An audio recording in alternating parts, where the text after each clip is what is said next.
Сәлем достар, бүгін сіздерге алдындағы «Хорошая американская семья» деген сериалдың жалғасын, яғни соңғы серияларын қысқаша мазмұндап беремін. Сериал қалай аяқталғанын білу үшін видеомызды соңына дейін қараңыздар. Ал ендеше кеттік. 7-ші серия. Наталья психикалық ауруханада қасында жатқан қызбен бірге әңгімелесіп отырады. Бір кезде дәрігер келіп, Натальяның құжаттарында үлкен қыз екені жазылып тұр деп, оны үлкендер жататын жаққа ауыстыратынын айтады. Сөйтіп ол оны бір үлкен адам жатқан палатаға алып келеді. Наталья оның барлығын есіне алып, жылап детективқа айтып отырады. Солай детектив оған осы ауруханада болған кездерді Барнет отбасы жасырғысы келгенін және олардың сені үлкен деп санап, өтірік құжат жасатқандарын сол ауруханадағы бейне жазбаларды алу арқылы дәлелдеуімізге болады дейді. Наталья оны естіп қуанып қалады. Сосын 2014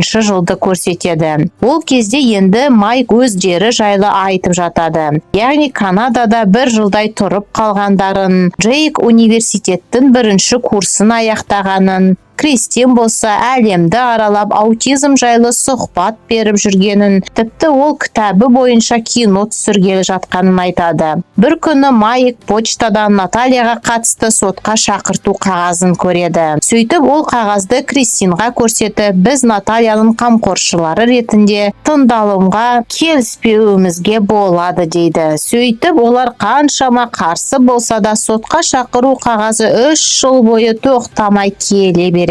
Солай бір күні 2017 жылдың тамыз айында Синтилардың Натальяны үлкен мүгедек қыз ретінде асырап алғылары келетіні жайлы қағаз келеді. Олар егер Натальяны асырап алатын болса, Натальяның кішкентай қыз екенін дәлелдей алады екен. Содан кейін Майк уайымдап бастап адвокатпен кездесуге бұрынғы тұрған қаласы Индианаға келеді. Адвокат оған неге оның құжаттарындағы жасын өзгерттіңдер деп сұрайды. Майк анализдарға қарап дәрігер солай шешім қабылдады дейді. Солай ол адвокаттың сұрауы бойынша Кристиннан дәрігерлердің жазған қағаздарының суретін сұратады. Кейін сол суреттерді қарап отырып, онда Кристиннің қателесі басқаша суреттерін жіберіп қойғанын көреді.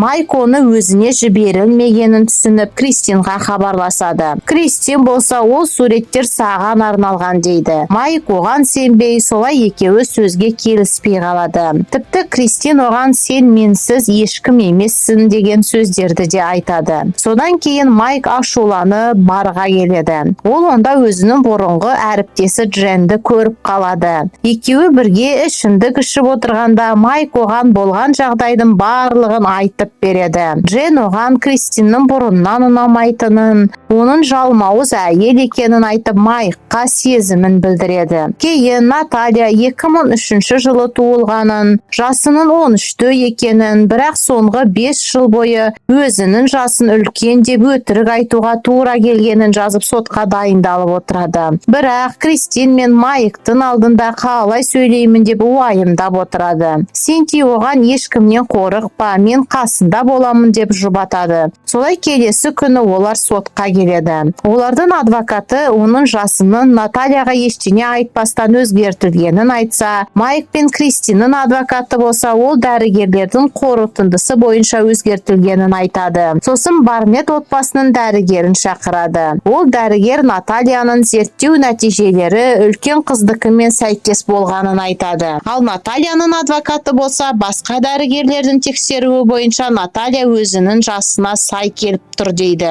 Кейін Наталья өзі сөз сөйлегелі жатқанда Майк кіріп келеді де сөз сөйлегісі келетінін айтады. Ол Натальяның заңды қамқоршылары болып қалғысы келетінін, бірақ әлі де болса Натальяны үлкен қыз ретінде санайтынын айтады. Сотқа қарасан өзінше болып Натальяны кінәлі етіп санап отырады. Тіпті Натальяға дұрыс сөз бермей, жасына байланысты шешімді өзгертпейтінін айтады. Содан кейін Натальяның көңіл күйі түсіп кетіп, ештеңе айтпай қояды. Солай сот барлығын еш өзгеріссіз қалдырады. Детектив әділетсіздікті көріп, Натальяға тағы да апелляция беруге болады дегенде, Синти оған керек емес екенін айтады. Солай детектив енді бұл іске араласпайтын болып шешеді. Бірақ бірнеше жылдан кейін ол Мел деген қызды асырап алыпты. Содан кейін Наталья жайлы да ойлана бастаған екен. Яғни оның да балалық шағы болғанын қалайтынын түсініпті. Солай ол істі қайта қозғап тексере бастаған екен. Солай 2019 жылы ол әлгі отбасылық дәрігермен кездесуге барады. Дәрігер Натальяның жасының өзгертілуіне өзінің қатысы жоқ екенін байқамай айтып қалады. Сол кезде оны детектив сөзінен ұстап алып, оның сотта айтқан сөздерін теріске шығаратын дәлелдерді айта бастайды. Дәрігер болса сасқалақтап, Натальяны бір рет қана көргенін, тек оны тексерген дәрігерлердің қорытындысына қарап қана шешім қабылдағанын айтады. Детектив одан сол дәрігерлерді сұрап алады да, кейін солардан да жауап алады. Ол дәрігерлер тексеру нәтижесінде оның кішкентай қыз екеніне күмәндары болмағанын, бірақ Кристин мен Майк сонда да қоймай оның жасын өзгерткендерін айтыпты.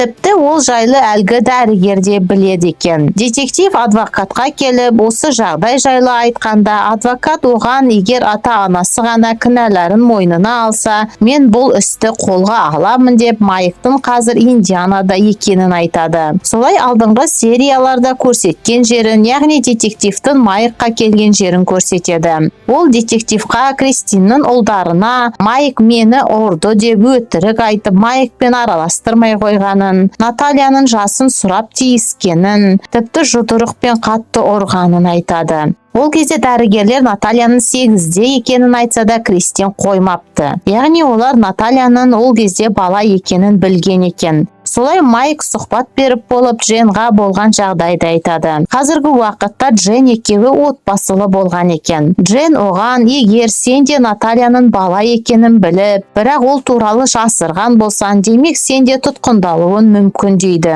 Содан кейін Майк та ойланып қалады. Кейін Кристин Майкпен кездесіп, оған бірге әрекет жасайық деп ұсыныс білдіреді. Сөйтіп олар керісінше Натальяны кінәлап сұхбат береді. Сосын Наталья да өзінің шындығын айту үшін сұхбат беруге келеді. Солай 7-ші серия аяқталады. 8-ші серия. Сұхбатта Натальяға сен 22 жасар алаяқ болдың ба, әлде шынымен де 8 жасар бала болдың ба деп сұрақ қояды. Наталья 8-де болғанын, Кристин оған 22-де деп өтірік айтқызғанын, оның кофеге у шашты дегені, оның мені итеріп жіберді, пышақпен бөлмеге кірді дегені барлығы өтірік екенін айтады. Демек, Кристин оның барлығын ойдан шығарып алған екен. Солай Наталья қазір өзінің жасын қайтаруды маңызды деп ойламайтынын, тек әділдік болып Барнет отбасы жазаларын тартқанын қалайтынын айтады. Бұл 2022 жыл екен.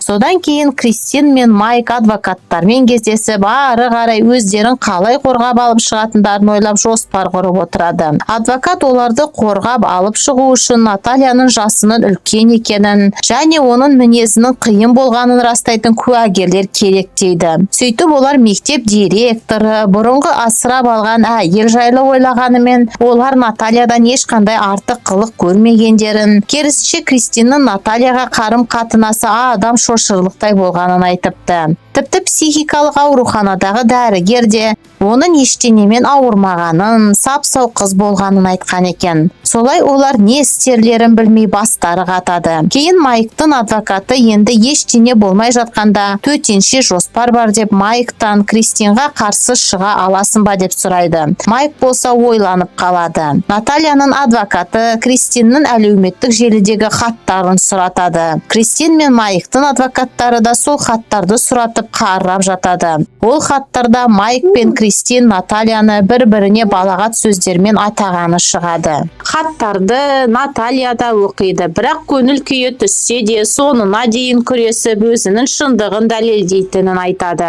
Кейін Майк Кристинға адвокаттың айтқан ұсынысын айтады. Яғни сотта Кристинға қарсы шыға аласың ба деген. Содан кейін Кристин онымен дұрыстап ақылдасу үшін үйіне алып келеді. Онда ұлдары Майкқа жек көрінішті түрмен қарап отырады. Енді олар Майк Кристинді ұрды деп ойлап жүр ғой. Оларды көріп Майк та өзін бір түрлі сезініп қалады. Сосын Майк Кристинға сен ұлдарға өтірік айтыпсың. Ал егер Наталья жайлы да маған өтірік айтсан ше, сонда не болады деп уайымдап өзін жайсыз сезініп кетеді. Яғни Кристин Майкқа Натальяның отбасына қауіп төндіретінін айтып, оны жауыз қылдырып көрсетті ғой. Кристин Майкты тыныштандырып, тағы да Натальяның өтірік айтқанын, қауіпті болғанын айтады. Және Майкқа сен барлығын дұрыс жасадың, отбасынды қорғағын келді, ештеңеге өкінбе деп бұған манипуляция жасамақшы болады. Сол кезде ұлдары келіп пицца жеуге баруға ұсыныс білдіреді. Солай барлығы дәмханада пицца жеп отырады. Түрлеріне қарасан ешкімде бір эмоция жоқ, әркім өздері мен өздері.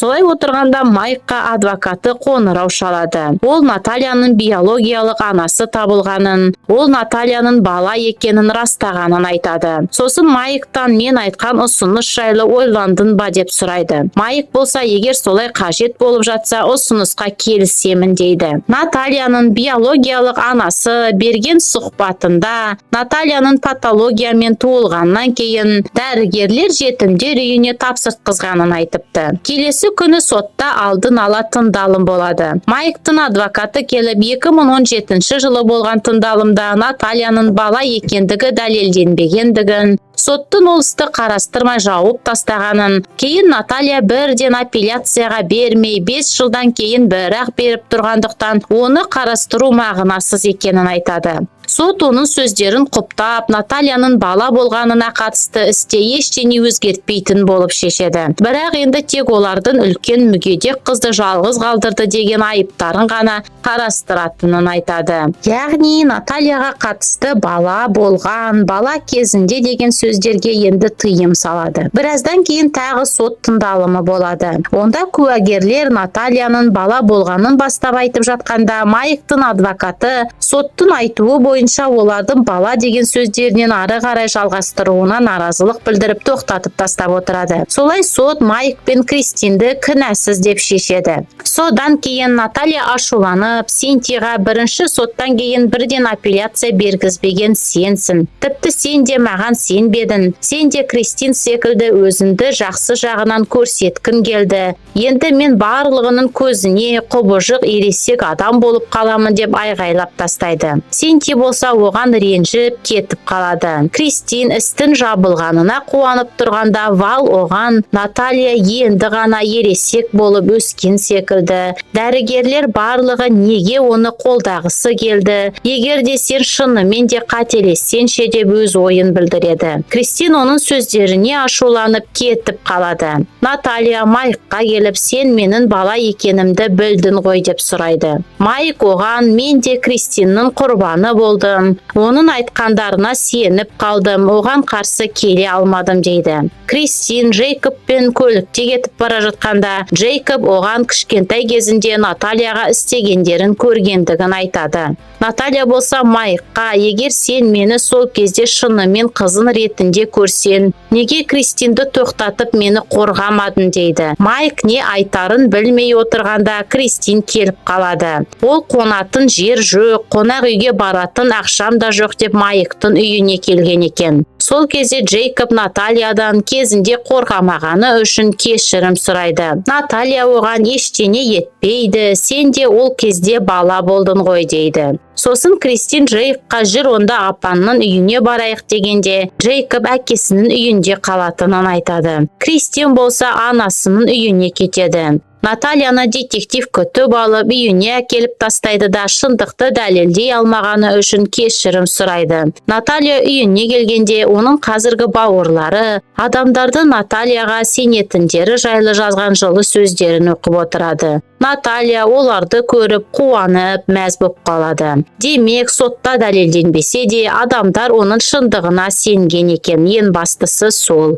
Солай сериал толығымен аяқталады. Бұл сериал шын оқиғаға негізделген. Наталья шын өмірде 2024 жылы адвокаттың көмегімен америкалық паспорт алған екен. Онда оның туылған жылы 2003 жыл қыркүйек айы деп жазылыпты. Яғни сериал шыққан кезде оның жасы небәрі 21-де болыпты.